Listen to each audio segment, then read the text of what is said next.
9월 13일 수요일 각기 직임대로 주시는 하나님이란 제목으로 민수기 7장 1에서 11절의 말씀입니다. 사랑의 하나님 감사합니다. 오늘도 우리와 함께 하셔서 이렇게 말씀 묵상의 시간으로 우리를 끌어주시고 말씀 묵상을 갖게 하시면 감사합니다. 이 시간을 통하여서 하나님의 말씀이 들리고 복음이 들리기 원합니다. 말씀대로 믿고 살고 누리는 인생이 되게 하시고 이 시간도 우리와 함께하여 주시옵소서. 감사드렸고 예수님의 거룩하신 이름으로 기도드립니다. 아멘. 본문의 말씀입니다. 모세가 장막 세우기를 끝내고 그것에 기름을 발라 거룩히 구별하고 또 그 모든 기구와 제단과 그 모든 기물에 기름을 발라 거룩히 구별한 날에 이스라엘 지휘관들 곧 그들의 조상의 가문의 우두머리들이요 그 지파의 지휘관으로서 그 계수함을 받은 자의 감독된 자들이 헌물을 드렸으니 그들이 여호와께 드린 헌물은 덮개 있는 수레 6대와 소 12마리이니 지휘관 2사람의 수레가 하나씩이요 지휘관 한 사람에게 소가 1마리씩이라 그것들을 장막 앞에 드린지라 여호와께서 모세에게 말씀하여 이르시되 그것을 그들에게서 받아 레위인에게 주어 각기 직임대로 해막 봉사에 쓰게 할지니라 모세가 수레와 소를 받아 레위인에게 주었으니 곧 게르손 자손들에게는 그들의 직임대로 수레 2과 소 4마리를 주었고 무라리 자손들에게는 그들의 직임대로 수레 4과 소 8마리를 주고 제사장 아론의 아들 이다말에게 감독하게 하였으나 고앗 자손에게는 주지 아니하였으니 그들의 성소의 직임은 그 어깨로 매는 일을 하는 까닭이었더라. 제단에 기름을 바르던 날에 지휘관들이 제단의 봉헌을 위하여 헌물을 가져다가 그 헌물을 제단 앞에 드리니라. 여호와께서 모세에게 이르시기를 지휘관들은 하루 한 사람씩 제단에 봉헌물을 드릴지니라 하셨더라. 아멘. 도움말입니다. 헌물의 기원은 이스라엘 백성이 성막을 짓고자 기쁜 마음으로 예물을 낸 것에서 비롯되었습니다. 직임은 직무상 맡은 임무를 말합니다. 11절의 제단의 봉헌물은 제단 봉헌식 예물을 말합니다. 본문 요약입니다. 모세가 장막 세우기를 끝내고 그것을 거룩히 구별한 날에 각 지파의 지휘관들이 여호와께 수레와 소의 헌물을 드립니다. 하나님의 그것을 레위인에게 주어 각기 직임대로 해막 봉사에 쓰게 하라고 하십니다. 이에 모세가 수레와 소를 게르손 자손과 무라리 자손에게 주지만 고앗 자손에게는 주지 않습니다. 중보기도입니다. 열방에서 헌신하고 있는 선교사들에게 각기 은사대로 동역할 일꾼들을 허락해 주옵소서. 아멘. 본문 해설입니다. 첫 번째, 여호와께 드린 헌물 1에서 3절의 내용입니다. 출애굽한 지 2년 1월 1일에 성막이 완성되자 모세는 장막과 제단과 그 모든 기물에 기름을 발라 거룩히 구별합니다. 기름은 성령의 은혜를 상징하고 거룩히 구별함은 영적 성결을 뜻합니다. 장막이 세워지자 이스라엘 지휘관들은 하나님께 감사의 헌물로 성막 운반용 수레 6대와 소 12마리를 드립니다. 그만큼 그들이 하나님의 임재를 사모한 것입니다. 하나님과 늘 함께하고자 회개하며 거룩을 향해 걸어가는 것이 하나님이 가장 기뻐 받으시는 헌물입니다. 적용 질문입니다. 하나님과 늘 함께하고자 내가 여호와께 드려야 할 회개와 거룩의 헌물은 무엇입니까? 두 번째, 해막 봉사에 쓸 헌물 4에서 8절의 내용입니다. 하나님은 지휘관들이 여호와께 드린 헌물을 해막 봉사에 쓰도록 하십니다.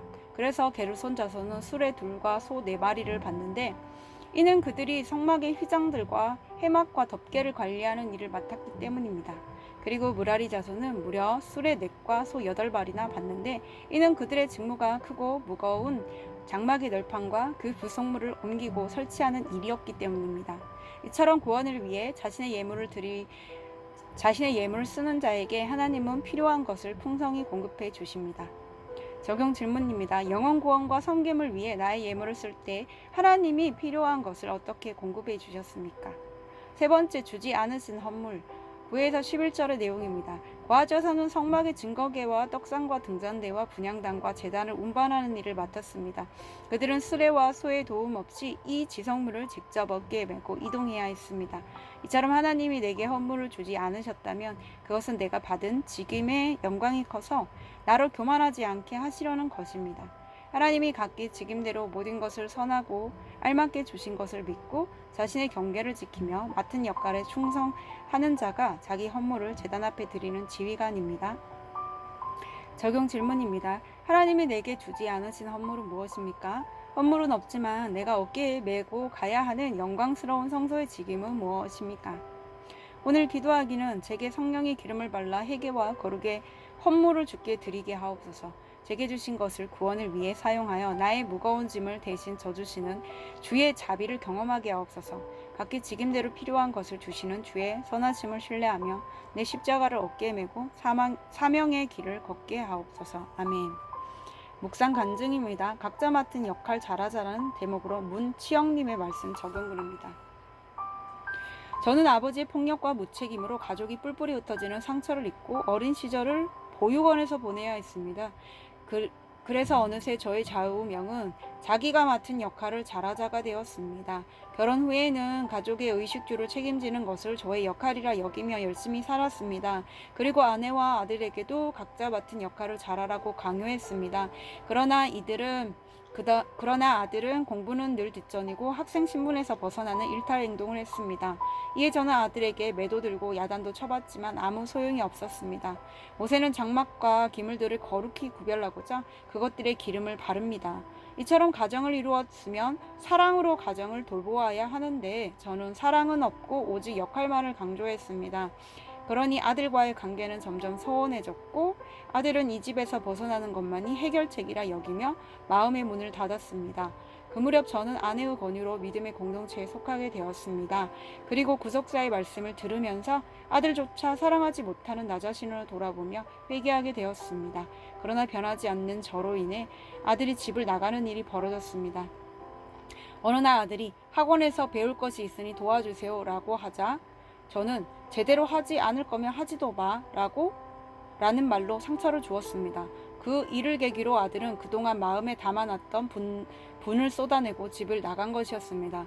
아버지처럼 살지 않겠다고 다짐했는데 결국 저도 아버지처럼 저의 직임을 소홀히 여겨 가정을 흩어버린 자가 되고 말았습니다. 그 후 시간이 흘러 집을 나간 아들에게서 분을 내어 죄송하다는 사과의 말과 함께 화해의 포옹도 받았습니다. 하지만 아들은 여전히 집으로 돌아오지 않고 있습니다. 이제는 아들을 위해 재단에 봉헌물을 드리듯 미안하다, 사랑한다는 말을 잘 사용하겠습니다. 이분에 적용하기는 아들이 집에 올 때마다 사랑해주지 못해서 미안하다고 말하겠습니다. 주일에 저희 반 유치부 아이들이 오면 반갑게 안아주고 맞이하겠습니다. 입니다.